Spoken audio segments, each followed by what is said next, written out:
کچھ لوگ کہیں گے اسٹامک، کچھ لوگ کہیں گے نرو سسٹم، لیکن کھال کوئی نہیں کہے گا۔ وہ کہتا ہے، ہمارا میڈیکل یہ کہتا ہے انسان کی باڈی میں سب سے عجیب آرگن انسان کی کھال ہے۔ یہ تو اس ڈاکٹر نے کہا۔ اور ابھی 10-15 دن پہلے مکہ مکرمہ میں مجھے ایک ڈاکٹر ملا، میں نے کہا ایک ڈاکٹر نے ہم سے یہ کہا تھا کہ انسان کی باڈی میں سب سے عجیب آرگن کھال ہے۔ انہوں نے کہا بالکل، کھال واقعی عجیب آرگن ہے، مگر اس کی ڈیٹیل جب آپ سمجھیں گے تب پتہ چلے گا۔ اس کھال کے متعلق قرآن کریم میں اللہ تعالیٰ بیان فرماتے ہیں یہ کھال تمہارا سب کچھ ریکارڈ کر رہی ہے۔ اس کا مطلب یہ ہے ہمارے موبائل میں جو چپ ہے، یہ چپ اگر سب کچھ ریکارڈ کر رہا ہے تو انسان اللہ کی بنائے ہوئی یہ کھال سب کچھ ریکارڈ کر رہی ہے۔ ہم ایک ڈاکٹر ایک فیمیل پیشنٹ کو ملاحظہ کرتے ہوئے اس کی باڈی کو ہاتھ لگا رہا ہے، اس کے ذہن کے خیالات کیا ہیں کسی کو نہیں معلوم، وہ جانتا ہے۔ اس نے جو ٹچ کیا ہے، اگر یہ برے ارادے سے ٹچ کر رہا ہے اور جنسی لذت اٹھا کر کے ٹچ کر رہا ہے تو یہی اس کا ہاتھ گواہی دے گا۔ تم نے جس فیمیل کو ٹچ کیا تھا تمہاری نیت ڈائیگنوزنگ نہیں تھی، تمہاری نیت کچھ اور تھی، یہی ہاتھ گواہی دے گا۔ قرآن کریم میں اللہ تعالیٰ فرماتے ہیں وَيَوْمَ يُحْشَرُ أَعْدَاءُ اللَّهِ إِلَى النَّارِ فَهُمْ يُوزَعُونَ حَتَّى إِذَا مَا جَاءُوهَا شَهِدَ عَلَيْهِمْ سَمْعُهُمْ وَأَبْصَارُهُمْ وَجُلُودُهُمْ، تمہاری کھال گواہی دے گی بما كانوا يعملون، تم نے کیا کیا ہے۔ وَقَالُوا لِجُلُودِهِمْ، اور انسان حیران ہو کر اپنی کھال سے کہے گا یار دنیا میں تو کبھی تیرے اندر سے کوئی آواز نہیں آئی، دنیا میں تو کبھی کچھ تو نے نہیں بولا، یہاں کیسے تو بول گیا۔ وَقَالُوا لِجُلُودِهِمْ، لوگ اپنی کھال سے کہیں گے لِمَ شَهِدْتُمْ عَلَيْنَا، تو نے میرے خلاف گواہی کیسے دے دی۔ قَالُوا أَنطَقَنَا اللَّهُ الَّذِي أَنطَقَ كُلَّ شَيْءٍ، کہ جو اللہ ہر چیز کو بلوا سکتا ہے اسی اللہ نے کہا تم بھی بولو، تم نے کیا کہا ریکارڈ کیا ہے تو وہ سب کچھ بول دے گا۔ اس کا مطلب یہ ہوا خدا نہ خواستہ ایک انسان گاڑی میں بیٹھا ہوا ہے اور خدا دائیں بائیں کوئی فیمیل ہے اور اجنبی ہے اور اس کے ساتھ کندھے سے کندھا ملا، گاڑی میں اوور لوڈنگ تھی اور کندھے جسم سے جسم ٹچ کر گیا اور دل میں برے خیالات آئے، یہی جسم گواہی دے گا کہ تم نے کسی اجنبی فیمیل کو جسم سے ٹچ کیا تھا اور لذت محسوس کی تھی، یہی کھال گواہی دے گی۔ انسان کا جسم ایک طرف سے اللہ کے قدرتوں کی عجیب نشانی ہے، اس پر غور کرتے رہنا چاہیے۔ ساتھ میں انسان کا جسم اللہ کی دی ہوئی احسانات میں سے ایک اہم ترین نعمت ہے، اس کا فائدہ اٹھانا ہے، مگر فائدہ اٹھانے کے لیے بھی ضروری ہے کہ ہم وہ چیز اس جسم سے نہ کریں کہ جو پیدا کرنے والے نے منع کی ہے، اور اگر کر لیا تو یہی جسم ہمارے خلاف گواہی دے گا۔ اسے یاد رکھنا چاہیے یہ جسم ایٹ اے ٹائم دو کام کرتا ہے، ایک ہمارا آرڈر مانتا ہے، میں اپنی آنکھ سے کہتا ہوں فلاں چیز دیکھو، رات کو اندھیرا ہے اور میں نے موبائل آن کیا اور موبائل آن کرنے کے بعد میں گندی چیزیں دیکھ رہا ہوں، میں نے اپنی آنکھ کا غلط یوز کیا، آنکھ مجبور ہے، جو آپ مجھے کرائیں گے مجھے دیکھنا ہے، مگر ساتھ میں یہ آنکھ اللہ کا کام کر رہی ہے، جو کچھ میں اسے کرا رہا ہوں اس کو ریکارڈ کر رہی ہے۔ یاد رکھیں یہ جسم اس طرح ہمارا ہی نہیں ہے، پیدا کرنے والا اللہ ہے، یہ پہلے اللہ کا بنایا ہوا ہے، اس کے بعد ہمارے ہاتھ میں، ہم اس کے یوزر ہیں، ہم اس کے آن مالک نہیں ہیں، ہم اس کے استعمال کرنے کے مکلف ہیں، مگر اسی دائرے میں جس دائرے میں استعمال کرنے کی اجازت دی گئی۔ جو کچھ دیکھنے کی اجازت ہے بس وہی دیکھنا ہے، اس کے علاوہ کچھ اور دیکھیں گے تو یہی جسم گواہی دے گا۔ جو کچھ ہمیں سننے کی اجازت ہے بس وہی، اس کے علاوہ کچھ اور سنیں گے یہی کان ہمارے خلاف گواہی دیں گے۔ ہمیں جو چیز چھونی ہے وہی چھو سکتے ہیں، اس کے علاوہ کوئی اور چیز چھوئی۔ اجنبی لڑکے نے اجنبی نامحرم عورت کے ساتھ ہینڈ شیک کیا اور ہینڈ شیک کرنے کے بعد پھر خوش ہو گیا، یہ خوش ہونے کے بعد یہی ہاتھ گواہی دے گا کہ تو نے اجنبی نامحرم عورت کو ہینڈ شیک کیا تھا اور تیرا انٹینشن غلط تھا، یہی ہاتھ گواہی دے گا۔ تو خلاصہ کیا ہوا؟ اللہ جل شانہ قرآن کریم میں انسانوں کو اور خاص طور پر ایمان والوں کو بار بار دعوت دیتے ہیں غور کیا کرو، اپنی عقل کو استعمال کرو، اس سے تمہیں میری قدرتوں کی معرفت ہوگی، میری حکمتوں کی حکمتیں تمہارے سامنے کھلیں گی اور اس کے نتیجے میں تم اپنی زندگی کے وسائل بھی پیدا کرو گے۔ تو غور کرنے کا مزاج پیدا کرنا چاہیے، ہر چیز پر غور کرو، ہر چیز پر سوچنے کی عادت ڈالیں، ہر چیز کے اندر حکمتیں معلوم کرنے کی عادت ڈالیں، اور جب انسان اس پیٹرن پر چلنے لگتا ہے تو معمولی چیزوں پہ بھی نئی نئی چیزیں معلوم ہوتی ہیں۔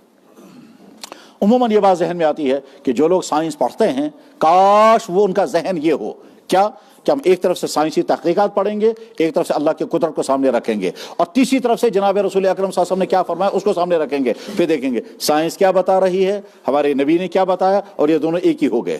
تو ہمارے نبی نے تو اس وقت فرمایا تھا جب سائنس تھی ہی نہیں، اور آج سائنسی تحقیقات نے وہی بات کہی ہے، تو اس کا مطلب یہ ہے کہ ہمارے نبی کی زبان پر جو آتا تھا وہ حق تھا۔ ورنہ اس زمانے میں وہ بات وہ کیوں فرما رہے ہیں جو آج کی سائنسی تحقیقات سے. کروموزوم کی تھیوری آج کی تھیوری ہے, اور آج کروموزوم کی تھیوری سے پتا چلتا ہے کہ لڑکا کیوں بنتا ہے اور لڑکی کیوں بنتی ہے. ہمارے نبی تو 1500 سال پہلے بیان فرمایا تھا کہ مرد کے نطفے میں یوں ہوتا ہے, اس کے نتیجے میں لڑکا بنتا ہے, اور عورت کے نطفے میں یہ ہوتا ہے تو اس کے نتیجے میں لڑکی بنتی ہے. غرض غور و فکر کا مزاج اور غور و فکر کا اہم ترین میدان انسان کی اپنی باڈی, اور اس باڈی کے ایک ایک چیز کو ہم استعمال کرتے ہیں تو ساتھ میں شکر پڑھتے رہیں. اگر یہ چیز نہ ہوتی تو پھر میں کیا, بھوک نہ لگتی پھر کیا ہوتا, کھانا کھایا ہم نے ڈائجسٹ نہ ہوتا پھر کیا ہوتا, ڈائجسٹ ہو گیا مگر اگر لیٹرین کی ضرورت پوری نہ ہوتی پھر کیا ہوتا. ایک آدمی رونے لگا, دوسرے سے پوچھا آپ کو تو ہنسنا چاہیے تھا, رونے کیوں لگ گئے. ایک آدمی رونے لگا, دوسرے آدمی نے سے پوچھا آپ کو تو ہنسنا چاہیے تھا, روئے کیوں. انہوں نے پوچھا کیوں ہنستا میں, کہا مجھے ہوا زور سے خارج ہو گئی تو لوگوں کو تو ہنسی آتی ہے, آپ کو رونا آ گیا. کہنے لگا ہاں صحیح ہے, ایک آدمی کو زور سے ہوا خارج ہو گئی, ٹھیک, دوسرا آدمی رونے لگا. اس نے پوچھا آپ کو تو ہنسنا چاہیے, آپ رو کیوں رہے ہیں. اس نے کہا ہاں لوگ تو ہنستے ہی ہیں مگر مجھے رونا اس لیے آ گیا کہ یہ جو گیس پیدا ہوتی ہے اگر اللہ تعالیٰ اس کو باہر نکالنے کا سسٹم نہ رکھتے تو ہم کیا کرتے, تو مجھے رونا اس پر آ گیا. اللہ میں نے کبھی شکر ادا نہیں کیا, اور واقعتاً کبھی ذہن ہی نہیں جاتا اس طرح. کتنی معمولی سی چیز پر انہیں کیا نتیجہ نکال دیا. تو غور کرنے کا مزاج پیدا کرنا چاہیے, ہر چیز پر غور کرنے کا مزاج پیدا کرنا چاہیے.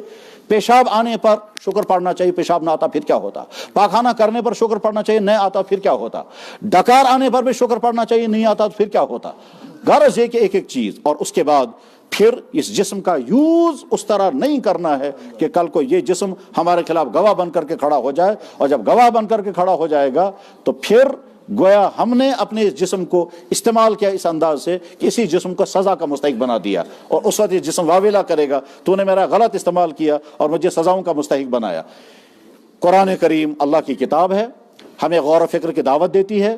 غور و فکر کرنا ایمان والوں کی خصوصیت ہے. ان فی ذلک آیات لقوم یعقلون, ان فی ذلک لقوم یتفکرون, بار بار اللہ تعالیٰ فرماتے ہیں. اولو الالباب کا تذکرہ بار بار اللہ تعالیٰ فرماتے ہیں اسی غرض کے لیے. تو ہم ایک تو غور و فکر کا مزاج پیدا کریں گے, اللہ کے جسم دیے ہوئے جسم کا غلط استعمال نہیں کریں گے, اور ہر آرگن کا غلط استعمال کیا ہوتا ہے اس کو سوچیں گے اور صحیح استعمال کریں گے اور غلط استعمال نہیں کریں گے. اور اس کے بعد پھر یہ سمجھیں گے کہ اس کائنات کے پیدا کرنے والے نے ہمیں اسی کا حکم دیا ہے. اس نے آنکھ دی, اس نے حکم دیا یہ مت. فرمایا جناب رسول اکرم صلی اللہ علیہ وسلم نے, جو آدمی مجھے 2 چیزوں کی گارنٹی دے گا, ان کا غلط استعمال نہیں کرے گا, میں اسے گارنٹی دیتا ہوں وہ میرے ساتھ جنت میں آئے گا. فرمایا زبان کا غلط استعمال نہیں کرے گا, اور دونوں رانوں کے بیچ کا جو پورشن ہے اس کا غلط استعمال نہیں کرے گا. یہ دو حصے, انسان سب سے زیادہ گناہ انہی دو سے کرتا ہے. میں یضمن لی ما بین لحییہ, جو مجھے ضمانت دے گا اس چیز کی جو دونوں جبڑوں کے بیچ میں ہے وہ ہے زبان. وما بین فخذیہ, اور اس چیز کا جو دونوں رانوں کے بیچ میں ہے. ہر آدمی سمجھ سکتا ہے وہ کیا. آپ فرمایا اضمن لہ الجنہ, میں اسے گارنٹی دیتا ہوں وہ میرے ساتھ جنت میں آئے گا. تو ہم انشاءاللہ عہد کر کے اٹھیں گے کہ ہم اپنے اس جسم کا غلط استعمال نہیں کریں گے, اور اسلام یہی کہتا ہے, ایمان یہی کہتا ہے. اور ورنہ پھر اس جسم کو ہم گویا تیار کر رہے ہیں ایک خطرناک عذاب جھیلنے کے لیے. اللہ اسے ہماری حفاظت فرمائے. وآخر دعوانا ان الحمد للہ رب العالمین برحمتک یا ارحم الراحمین.